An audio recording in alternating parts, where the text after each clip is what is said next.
목사입니다. 오늘은 이 영생이라는 제목으로 함께 은혜를 나누고자 합니다.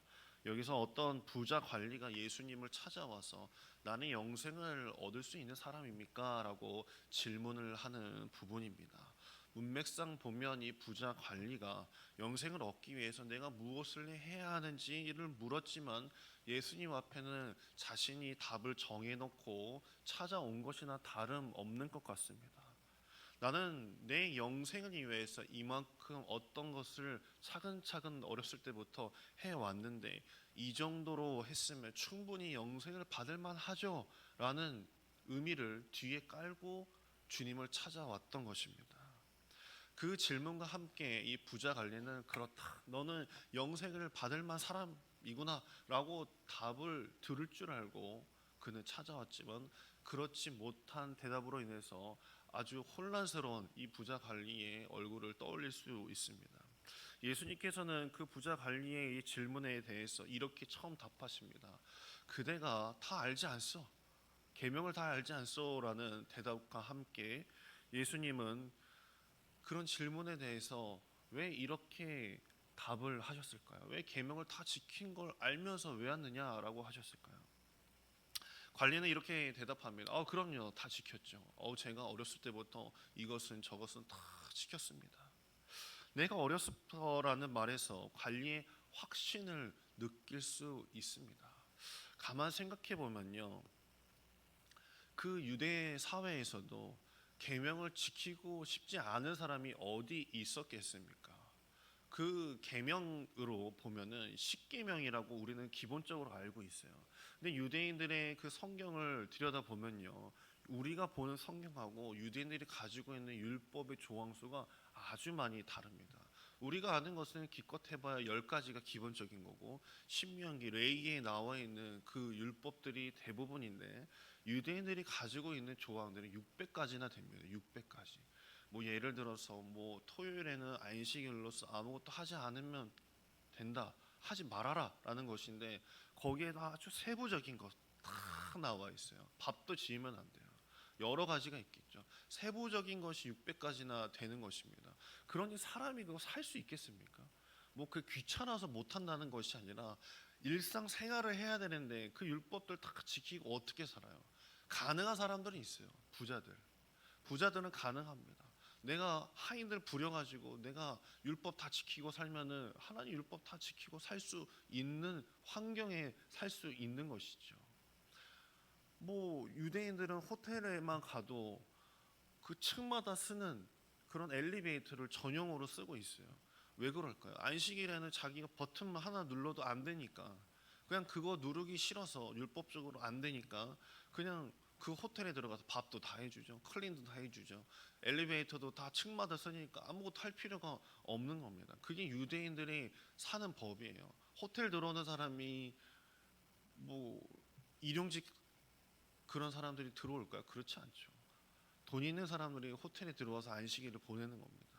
뭐 오늘날도 그렇겠지만 그 예수님 그 시대에만 해도 그런 것들이 아주 팽배하였고 아주 칼같이 계명을 지켜야만이 자신은 영생을 얻을 수 있다라고 생각을 하고 살았던 것 같습니다. 그러니 어렸을 때부터 나는 다 지켰다라는 말을 한다는 것은 내가 부자로서 나는 하나님이 주신 계명을 다 지켰습니다 라고 이야기를 할 수 있었던 것이죠. 그만큼 부가 없는 사람들, 그렇지 못한 사람들은 다시 죄를 지을 수밖에 없는 그 굴레 속에서 살아갈 수밖에 없었습니다.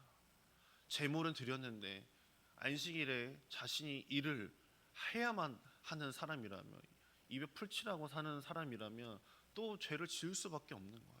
안식일에 일을 하지 말라고 했는데 또 일을 해야만 하니까 그 죄의 굴레 속에서 영원히 살 수밖에 없는 사람들이 있었지만 부자는 떵떵거리면서 난 다 지켰습니다 라고 하면서 예수님을 찾아왔으니 예수님이 넌 다 지켰니? 라고 비꼬면서 말씀하고 계시는 것입니다. 그러면서 예수님께서 근심에 빠져 있는 그 부자 관리에게 한번 팩트로 또 날리시죠. 누가복음 18장에 보면은 24절에 25절에 재물이 있는 자는 하나님의 나라에 들어가기가 얼마나 어려운지 낙타가 바늘귀에 들어가는 것 같다라고 말씀하십니다. 늘 우리가 많이 들어왔던 구절이죠. 자, 그렇다면 우리가 왠지 뉘앙스가 부자를 예수님께서 싫어하시나? 내가 부자가 되는 걸 예수님도 이렇게 좋아하시지 않을까라는 생각을 가질 수 있잖아요. 예수님께서는 이 부자, 이 부에 대해서 어떤 관점을 가지고 계신지 한번 보도록 하겠습니다. 예수께서는 하나님의 나라에 들어가는 것은 불가능하다라고 그에게 알려주셨어요. 부자가 아니라 그 관리에게 알려주신 겁니다. 예수님께서는 영생을 찾는 이에게 절망감을 주셨어요. 왜 그렇게 절망감을 주셨을까? 있는 거 다 팔아서 나눠 줘봐라 라고 말씀하셨습니다. 그런데 초기에 예수님께서 공생애를 시작하실 때 이 4명의 제자들을 부르십니다. 네 거 다 내려놓고 나를 따르라 라고 말씀하십니다. 근데 그럴 때는 조건 없이 나를 따르라 라고 말씀하셨거든요. 그 사람들은 뭐 가진 것도 별로 없고 했기 때문에 그것을 다 내려놓고 오라고 했을 수도 있겠지만 왜 유독 그 관리에게, 그 부자 관리에게만 유독 이렇게 엄격한 잣대를 두시고 또 물질을 부정적으로 이렇게 생각하셨을까라고 생각이 듭니다. 우리가 주목해야 될 것은 부자가 하나님 나라에 들어가는 것이 어렵다고 한 것이 결코 아니라 재물을 그 부자 관리가 어떻게 생각하고 있느냐가 중요한 거예요. 우리 이거 잘 짚고 넘어가야 돼요. 예수님은 부자가 되는 것을 싫어하시나? 라는 게 아니라 그 물질을 어떻게 생각하고 있느냐가 중요하다는 말씀입니다. 질문해 보자면 포기해야 할 돈이 과연 그 관리에게 무엇을 의미했냐라는 거예요. 새벽부터 좀 어려우시죠? 조금만 들으시면 좀 이해가 가실 겁니다. 우리 사회에서 돈을 모으는 것, 이것은요 나에게 힘이고 또 여유로움이고 또 이것이 기쁨일 수 있습니다. 그러나 이 시대나 관습, 그 문화적인 것을 보면요 이 물질이 주는 의미가 때로는 다릅니다. 우리 오늘날 이 시대에서는 여유이고 또 이 기쁨일 수 있어요. 내 재력을 과시하는 걸 수도 있습니다. 그러나 그 당시 유대 사회에서는 이 물질이라는 것, 이 부에 대한 것이요 종교적인 의미가 붙었기 때문에 그것이 달랐던 것이에요. 이게 중요해요. 종교적인 의미가 붙었어요. 유대 사회에서는 계명을 잘 지킨 대가로 하나님께서 주시는 복이라고 이해를 했습니다. 우리로서는 이해가 가지 않죠. 그렇지만 그 시대에는 그게 복의 결과라고 여겼습니다. 신명기 28장에 보면요 복은 율법 준수의 결과물이다라고 정확하게 나와 있어요. 그렇기 때문에 유대인들은 내가 계명을 잘 지켰기 때문에 하나님 앞에 충성했기 때문에 하나님은 나에게 복을 쏟아 주셨다. 그게 나의 결과물이다라고 이야기했던 것이에요.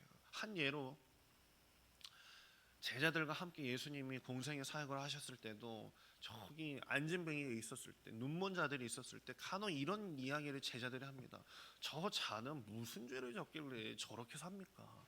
라고 이렇게 이야기를 해요.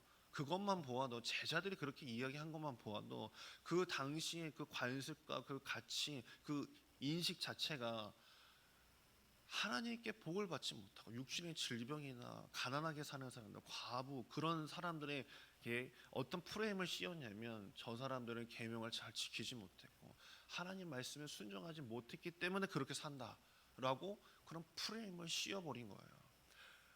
그 당시는 그게 죄인의 명목이었습니다. 그랬던 것이 그 부자 관리에게 그대로 나타나 있었던 것이죠. 그가 가진 재물은요 영생이라는 꼬린 지점으로 걷던 관리에게 영생 확인증이나 다름없었어요. 자, 요즘으로 만약에 그것을 그대로 끌어온다면 혹시 주님 앞에서 부로 내 물질로서 내 통장의 잔고로 인해서 영생을 확인증을 받는다라고 하면은 뭐 이건희 회장 말고 뭐 누가 거기 뒤밀겠습니까? 받을 사람 아무도 없습니다. 예수님께서 그것을 정확하게 찝어내셨고 그것을 콕 찔러서 부자 관리에게 묻고 있었던 것입니다. 너는 정말 너의 부로 너의 그 복된 그 물질의 영생 확인증 같은 것으로 너가 구원을 얻을 수 있다라고 생각하느냐 라고 주님은 아주 적나라하게 묻고 계셨던 것입니다. 너는 영적 안정감을 포기해야 된다. 너의 것을 팔아서 주변 이들에게 나눠줘 봐라. 너가 그것이 없으면 불안해서 살 수 있겠니? 라고 묻고 계셨죠. 그러면서 재물과 계명의 역할을 재정립하면서 너가 살아야 된다라고 말씀해 주셨습니다. 재물은 관리에게, 그 부자 관리에게 많은 자기 공로 신앙을 만들어내고 있었던 것이에요. 내가 어려서부터 계명을 잘 지켰기 때문에 하나님은 그 대가로 나에게 부를 주었고, 그러므로 나는 이 부를 봐라, 나는 영생을 얻을 수 있는 사람이야 라고 주변의 인들에게 얘기하고 다녔을 것입니다. 그게 증표라고 자랑 삼았을 것입니다. 그래서 성전 문 앞에서 동전 두 닙을 넣었던 그 과부를 멸시하는 것이 그 사회의 풍토였던 것이었어요. 그래서 그 부자의 마음가짐을 탓하였던 것입니다. 가장 큰 문제는요, 예수님께서 가장 크게 보셨던 것은 영생의 주체가 하나님이 아닌 나로 옮겨졌기 때문이었습니다. 내가 이렇게 하면 나는 영생을 얻을 수 있어. 내가 하는 거야. 내가 지키고 내가 행하면 할 수 있는 거야라고 생각한 것이 그에게 가장 큰 오류였던 것입니다. 우리에게 영생과 구원과 그 복음은 주님으로부터 시작하는 것이고 주님이 값없이 주는 것이지 내가 무엇을 했기 때문에 하는 게 결코 아닙니다.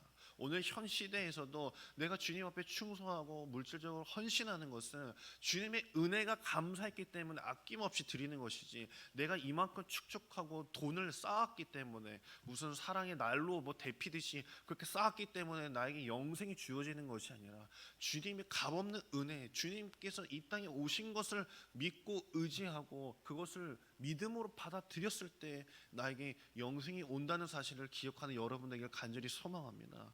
그것이 정말 나에게 하나님께서 오늘 말씀해 주시는 메시지라는 것을 기억하시길 간절히 소망합니다. 물질을 부수적인 것입니다.